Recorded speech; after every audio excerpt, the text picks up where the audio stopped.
Welcome back to Mr. Giant Reacts and Ting and Ting and Ting. I'm Mr. Giant as usual, the big man giant and Ting. And I watched one episode of this video here. It's the Fred Dibnah story. So I watched one of it, and people keep saying, you need to watch the rest of it, you need to watch the rest of it. So you know what I mean? I'm going to go ahead and watch the rest of it. And this is pretty much the story of a hard-working man that shows no fear on his job. I mean, I couldn't do what he's doing, climbing these long building type. Well, it's not a building, but I don't know what it's called. And anyway, let's go ahead and watch this and see what go on with this guy. Hard-working man. Let's YouTube and simmer.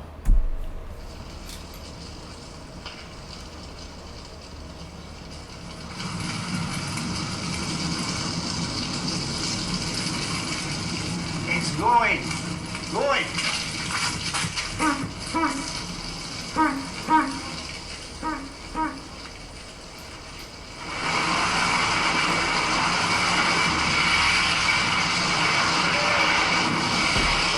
See, that's what I say. This dude is brave, man. That stuff is starting to crumble, and he's standing there, and then he's take off running. And look at this thing come down. You know what I mean? Someone on the first episode that I watched that told me that they will remember as kids going to play around these tall structures and stuff like that. And the memories that it brought back. Apparently, this is not prevalent in the UK as much anymore. There's a few of them still in existence. I'm not sure if any of them is still actually in use or anything like that. But hey, let's keep watching. Let's watch this hard-working man do his thing.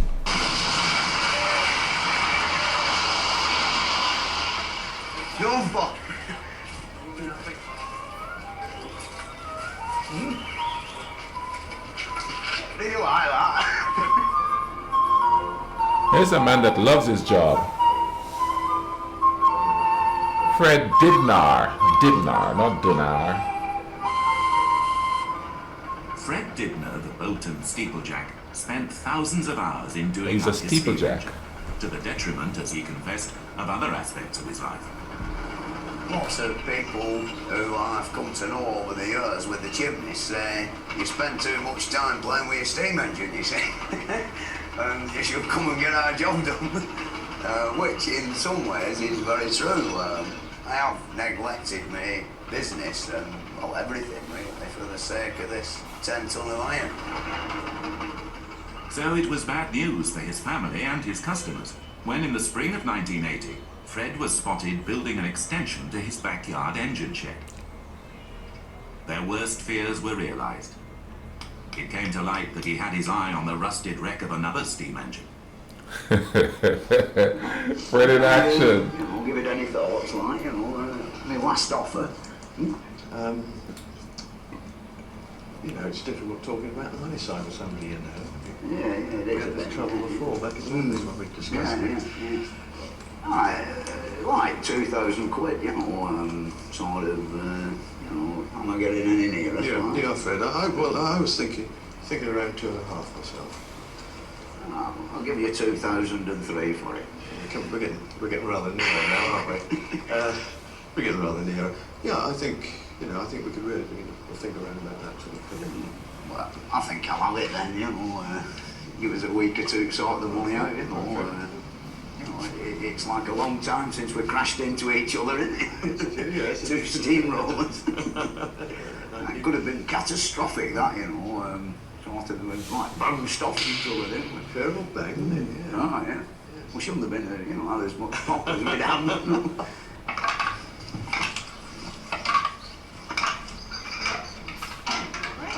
There's some ranges coming in the shed.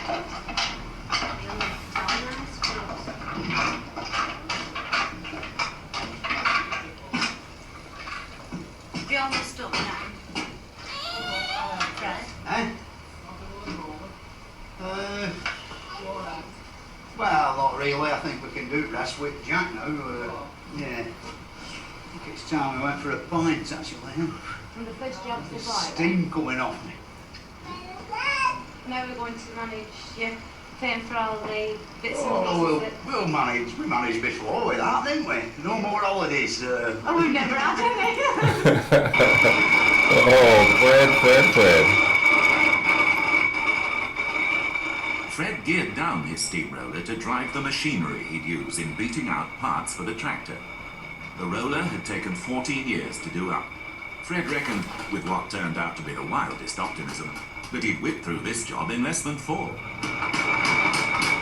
Like I work in this shed sometimes till 1 o'clock in the morning, you know, and I like contain me hammering, you know, down to like 9 o'clock, you know, I don't do any heavy blows. I'll tell you what, man, it takes a lot of dedication to do that. I couldn't do it. You know, I couldn't like get an old engine and rebuild it. I don't have the patience. I guess I could. I just don't have the patience to do it, you know. And I guess with his line of work, you know, working with these chimneys and climbing way up there and trying to fix them or even demolishing them, that kind of stuff takes us a certain type of focus. Because, you know, like demolishing them is a life and death situation. Crawling under there, lighting fires, and, you know, watching it come down, running away, and, you know, a certain form of focus and precision that I don't have for things like that. You know what I mean? I could sit here and write 200 pages easily, but to do all that engineering and technical stuff, nah, not for me. Shoot, I barely know how to change a tire. You know, I don't like, you know, I respect the neighbours. And sort of Donald says you can hear this hammer in his parlour, which is 200 yards away, you know, like sort of thing. Well, you know, they're only bloody 20 yards away, so my their house is up for sale at present.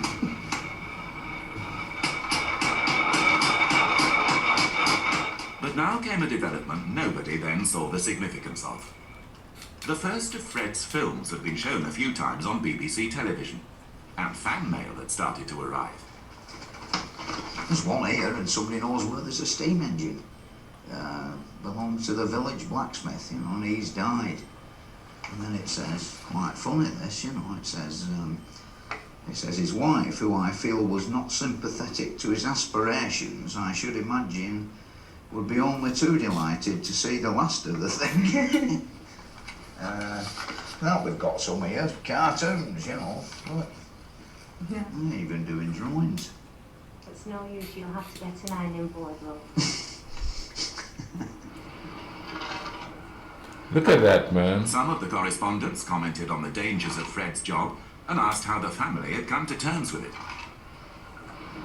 When Jane was first born, he wanted me to walk to all the chimneys that he was working at. And I pushed around. The first chimney I got to, I looked up. And I was frightened to death, so I came home and I didn't go to another chimney for a long time that he was working on. But it doesn't do, you can't sit at home thinking, oh, he's up the chimney, what's going to happen today? You've to just, well, put it to the back of your mind. But he's safer up there than he is on the ground sometimes. Well, no, I just believe in God, and I think if you behave well and you're good, then you're looked after. If you worry all the time about it, you know, you will fast become a bloody nervous wreck, you know. I couldn't do it. I just don't think about it, you know. The only time when the wind gets up a bit is when you're going to do something that's particularly hazardous, you know. Not just the everyday run-of-the-mill steeplejacking, like climbing up ladders and dancing about around tops of chimneys is, you know, pretty safe. You know, you've always got this feeling in the back of your mind that if you put one foot wrong, you're dead. You know, that's it. You've had it. You know, it's half a day out with the undertaker. On a lighter note, others who wrote were curious about how this partnership began and why in particular they had eloped to Gretna Green. It transpired that from his vantage points, Fred had long kept Alison under observation. He used to tell me what time I went to work and what time I went to school. And the clothes I used to wear, didn't you? Well, you know, I thought you were nice. You know. Never thought I'd end up married to you, you know, but sort of. She actually came in the pub, I was propping the bar up, you know, and a few pints, a bit of Dutch courage like, and then I just asked her if she fancied a night out, you see. What are you doing tomorrow night? Oh, that were it, yeah, never forget. And she said nothing, you know, I'll meet you at Topper Street, so that's how it all started. And then I like a lot. Why isn't it that not that easy now?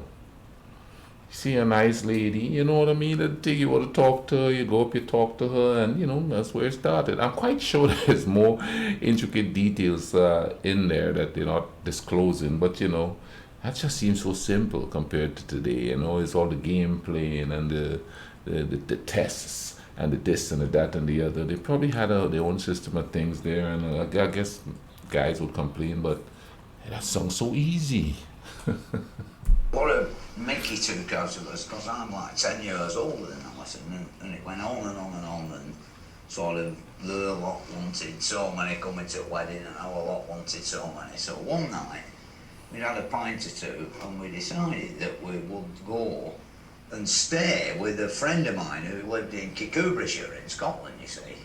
And when we arrived there, this woman said, "But he isn't here no more, he's gone home back to Bolton." So there were only one bus a day up this bloody mountain, you know, and so we got to then stay there, or they invited us to stay there, and I slept with the farmer in his bed, and he had a big nightie on and one of them hats with a big bubble on top, you know, like Rip Van Winkle. And Alison slept in a big wooden cot, you know, bloody great. I tried my best to talk to the old farmer about traction engines, and sort of he weren't that well up on them, but he knew whereabouts of one or two of them. But the day after, what could we do, you know, like we couldn't lose face and come home, so we decided that we would go to Gretna Green, you see. Then Alison, being a bit religious, decided that we'd have a do at the church, you see.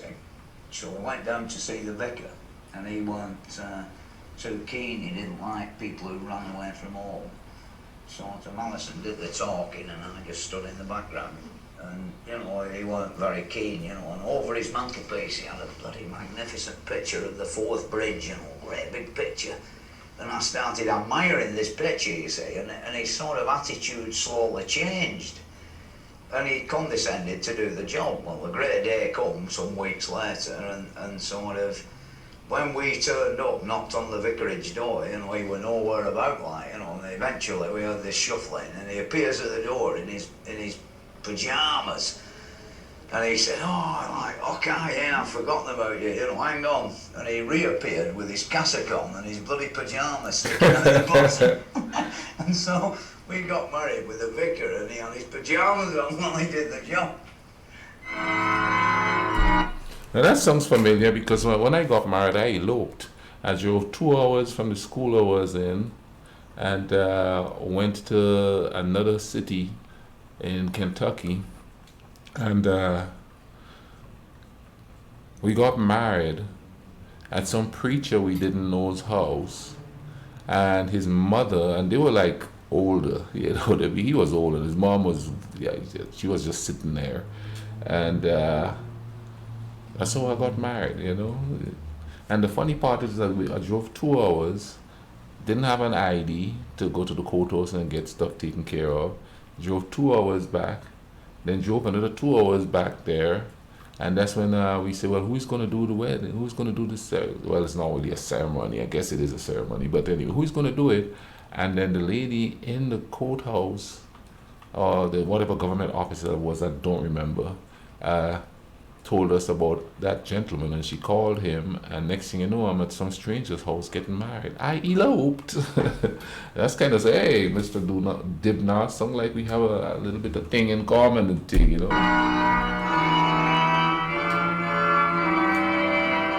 You've never looked back since.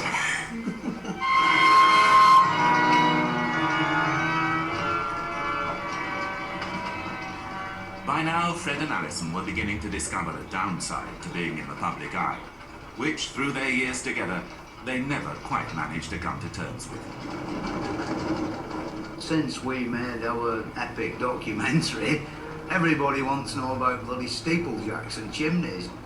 I don't mind doing things like for Dr. Bernardo's and other good causes, you know, but just lately I've had so many of these requests to do these things that it's like interfering with my work and my new steam engine. I've not been able to touch it for many a week.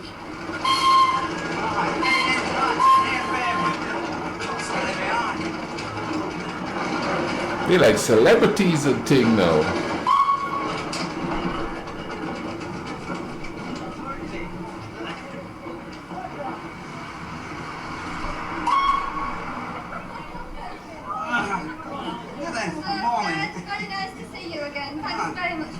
You got the scissors? Yes, I have got the scissors. I'll be home to the order. Thank you very much for coming. I'd like to first of all give you a badge.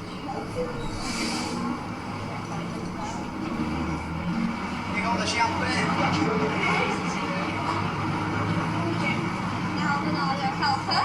You'd like to step this way? The ribbon awaits. Morning. Never done anything like this before, you know. Yeah, you're right, love, there is. Oh, yeah. Right. I now pronounce this venture duly well and good, you know. Right, put the close sign the other way around. That's it. Oh. Oh, yeah, I won't get you have your scissors back. Ooh, a little bit of the bubbly. Thank you very much. Thank you. Good help. Cheers. Traction engines are good things, they don't answer back, you know. It's with the hammer, you see. They don't send out, you know. How much time do you spend on traction engine? Oh. Well, it's breakfast with it, it's dinner with it, it's tea with it. I can't go out there all day and night, you know. Sort of 2 in the morning, you know, hammering away. Very understanding neighbours, you say. They never Very complain. understanding wife as well. This celebrity business is, very well if you could just escape from it every now and again, you see. But like my life at present now, whereas 2 or 3 years ago, I could go in my shed after tea in the back garden and start work on my steam engine and know full well that I wouldn't have any phone calls, nobody would mind me. And like now it ain't like that, you know, I just get outside and Alison's at the back door phone for you, you know, so I've got to traipse across, answer the bloody phone, somebody wants me to go and do an after dinner speaking thing, you see. And, you know, I've had very little money out of it, you know, I haven't made any money. In one instance I got 2 sackful of rivets for my new boiler as payment for an after dinner speech that Rotarians do, you see. And, you know, I've had odd bottle of wine and odd 20 quid here and 40 there sort of style. But, you know, I'm fast looking at that business in that, you know, really I'll be better off about it, you know, I'll be better off concentrating on my backyard operations, as you might say. See, I totally get what he's saying, man. When I was playing college basketball, that's one of the things that really annoyed me. You know, walking down the street and strange people talking to you. How's the team doing this year? You know, how are you going to play this year? Is there any new players coming in that's going to have an impact? And it's like, man, and I'll be honest with you, I really didn't care, man. I was just there to get that education. And that's why I didn't last long there, you know what I mean? It's just everyone just want to sit down and just babble at you and stop you, and the kids are stopping you, and just a bunch of people just staring at you, you know? I hated that thing, you know what I mean? But I don't think so much so I hated all of the attention. I think I hated what I was getting the attention for more so than ever, but still, I'm a very private person to a certain degree, I guess, you know what I mean? So that was kind of a hard to deal with. So I could understand, because you can't really do anything else, you know what I mean? Because you go to class, and as far as I'm concerned, you go to class, you walk out of class, and everybody's trying to talk to you. Hey, big man, hey, and everybody was calling me Big A at the time. Hey, Big A, you know, and it's just like constantly people are always in your face, man. It wasn't fun. It wasn't fun at all. I don't like it.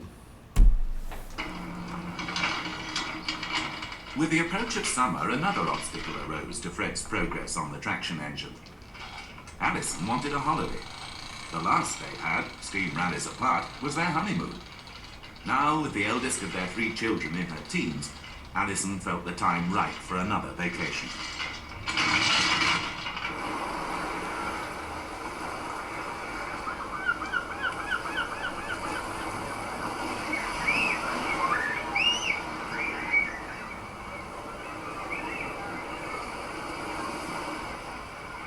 So Fred found himself at Blackpool, and under orders not to be mulish about it. Are you going travelling? Caroline, are you going travelling? Oh, very good. How about you going keeping your eye on it? There's no chance of me going. You can roll your pant legs up. I'm not going in there. Roll your pant legs No, up. no, I'll give up my feet up like it. Well, can you kick the damn thing, around here? You're right in front, Catchers! Oh, well, do you want to play catchers? One player. Really, I get most of my pleasure out of working. It's nice to see the kids all happy, you know. But when I was little, you know, I never liked going away. You know. I used to have little tantrums and they used to throw me on the coach, you know, like for Blackpool, which I never liked. Perhaps that's why I don't like it now, you know. It was done to me when I was quite small, you see. The damage, as you might say. Now then, are you having a run or are you walking? Right, thank you, sir. Now then, let's have a look at you. Come here. You go and dine it. Put that little one on Peggy, Carol. Come on, let's go.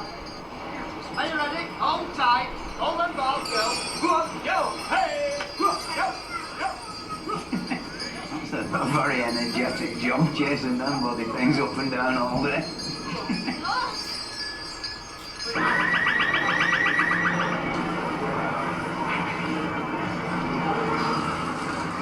He's an awkward sort, isn't he?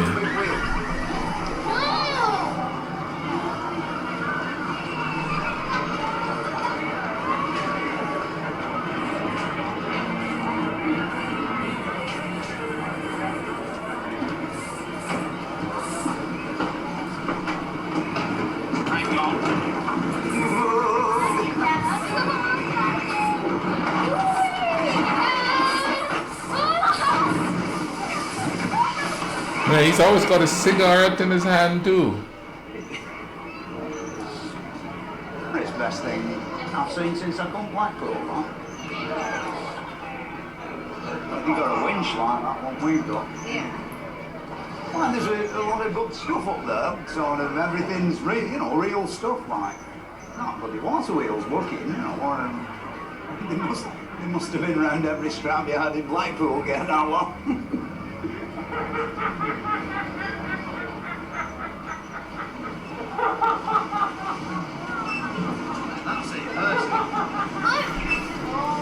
You know, I like the retro look to this. What year is this? Is this like the 70s or? Looks like the old Technicolor type thing, you know what I mean? But is this the 70s or? It couldn't be the 80s. The 80s had a better definition and stuff in television. But it's like a retro type thing watching this, man. It's kind of cool, actually. Fancy you go on that? Yeah, no. No. They got his down in it. It'll last for 12 minutes.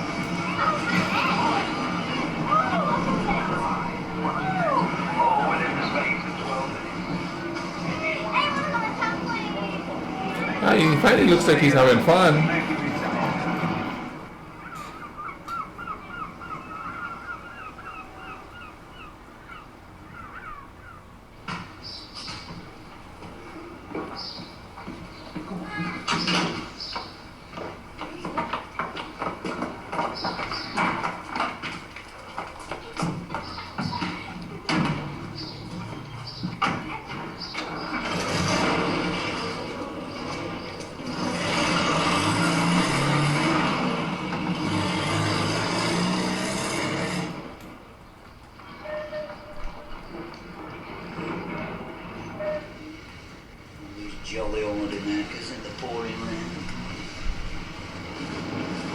don't see many sunburn babblers. Big black dog face. Very rare, then. The donkeys are out over there, like. See the big wheel? Went on Big Dipper over there last night. It's a bit couple against it, that means. Sea's coming in, covering all the sand up. You'll be able to make nice pies afterwards. We're going up end of that field.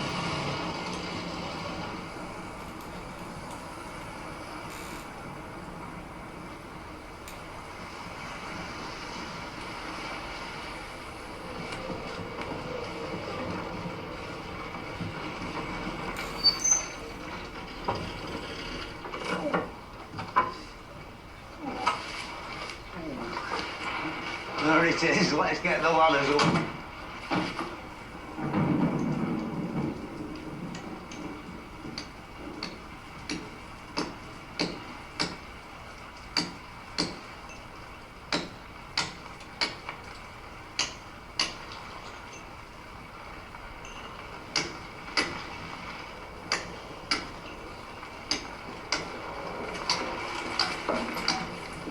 The clothes look like it's the 70s. Come on, Wolf, pull on this rope now. Pull it up. Right. I'm getting wet, come on. Ready? Come on, pull.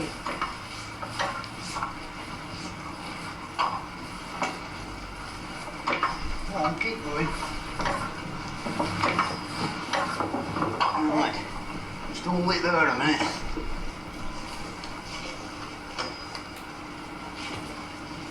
It's going to take another 2 ladders, won't it? Another one, Another one. Just another one on top of here. Wow. Not take so long this, love, now. Oh, God. Only another 10 minutes. Right, we go. Right. Yeah. One day, like, we got this phone call, you see, and this chap says, you know, I've got a chimney I want you to knock down. And I said, like, where is it? You know, and he said, Blackpool. And I thought, well, like, you know, it's too far from home, you know. And he rang again and mentioned the fact that, you know, he was the proprietor of a boiler works, you know, sort of pressure vessel company. So I thought, oh, just the man that we need, you see, because, you know, we were just short of a new front tube plate for our new boiler on our new engine. So, you know, we popped over one weekend and saw him and sort of showed him the drawing, and he said, right, I'll make you that if you'll knock my chimney down. So that's how we ended up here on our holidays, you know. Oh man. What you got there a minute? You are? What are you doing? That's how we ended up on his holidays there. I'm not tall enough. What have you got? I'm not... Go up there again. What will it like that? Just stick hold of the rope and pull. Stick hold, Yeah. because all the weight of the ladder's going to sort of come on you, isn't it? Right, well, Right, pull. higher? Stick hold, won't we go yet? No. Right, Alison seized on the idea, you see, of coming to Blackpool, and I don't really suppose she bargained for this kind of an holiday, pulling ladders up a chimney in the pouring rain.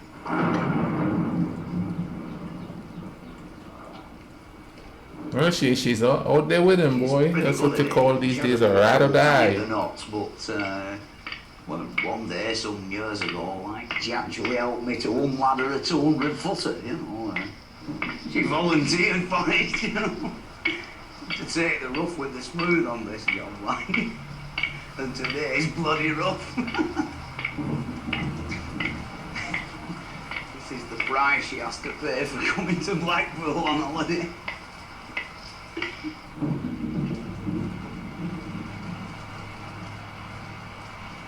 Wow.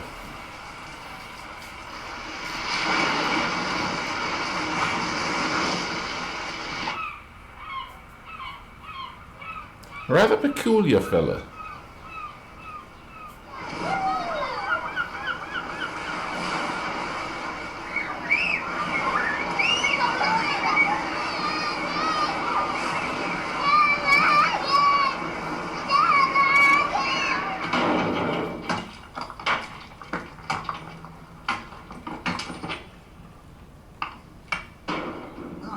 quite happy to do this. It keeps me off the sunlight, you know, sort of thing. Sort of I enjoy it, you know, other than like sitting on the bloody sun watching the tide go in and out, you know, all day, getting sunburned. Yesterday, the wife were a bit subdued about Monday, like, you know, when it rained all day and we all got wet, you know, sort of soaked completely through to her neck as she was, you know. Which is true, isn't it?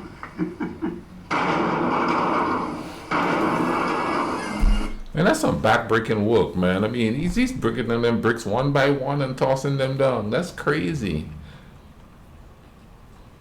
That's crazy.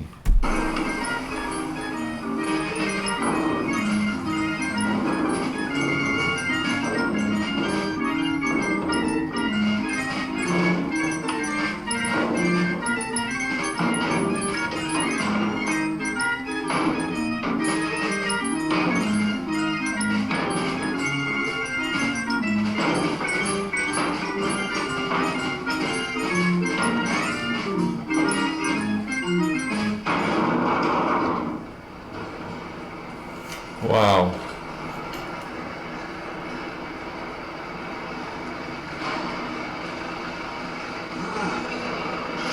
This is it, is it? Oh, yes, this is it, yeah. Mind you, Part of your job, is it? all right. You've got it right thickness and all. What happened to the other one? Did it blow up? No, it 70 years of rain running down the funnel, you know. I bet you went out of it, didn't you? Well, I haven't. Somebody else has, like, you know. They just left about it rain, you see. Oh, yeah. And there's no way the boiler inspector would worry. No, so you have a new one, mate. Yeah, you need a new one. Have you seen any numbers on the plate? You know, like, you promised me a test certificate with a Well, number it should on have, but it Yeah. probably might be on the edge, you see. Yeah, It might be yeah. on the... I don't know, Yeah. I haven't seen it yet. I suppose he'll give me a ticket for it when it's done. Oh, yes, it should have a certificate because Yeah. it's Pressure vessel. pressure vessel, yeah. Yeah. Yeah, I better go and knock a few more bricks off chimney for him. Yes, well... I'll see you in a bit then. They'll make you a decent job anyway. Alright, okay, see you. Yeah, see you. Ta.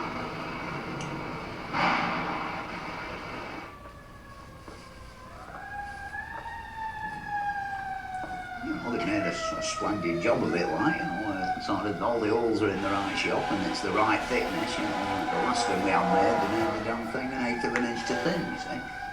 Well, they've at least got the right lump of iron for the job, like.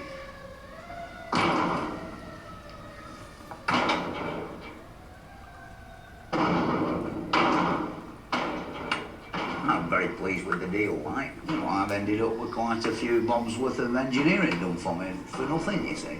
Only knocking this chimney down. Like, it's turned out very nice for all of us, really. I mean, they're happy down there on the beach, spending my money and making sandcastles, and, you know, I'm happy getting something for now, like, as you might say. They must be having a good time, because at night, like, they're all flaked out, you know, tucked them in bed and woof, unconscious, you know, they're off, they're gone. So, really, it's worked out very well all round.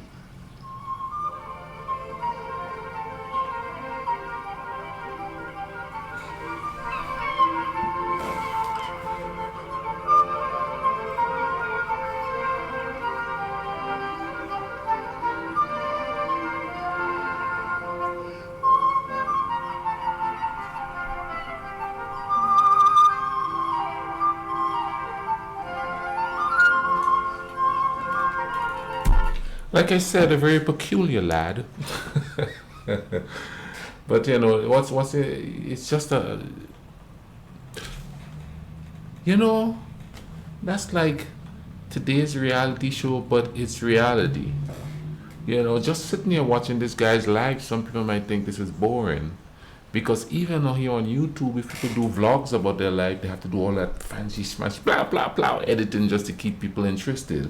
Whereas back then, you just sit back, you watch somebody's life.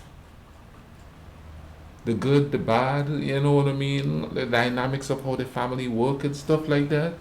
You know, and it's not all this pranking and all that. They just like living life. And sometimes that should be a good thing, you know. You don't have to create drama and create all this other stuff just to keep, because life in a whole for most people is not a drama after drama after drama, you know what I mean? Life as a whole for people, it's just living and not so much surviving, but living and being happy and, you know, doing things with family and all of that. Anyway, man, I hope you guys are really, really doing good wherever you are. Leave a link in the description for this video. Go check it out. There's a whole series of this. I want to watch some more of them. Thank you guys for cajoling me to watch these. But anyway, man, y'all take care of each other. Cool runnings.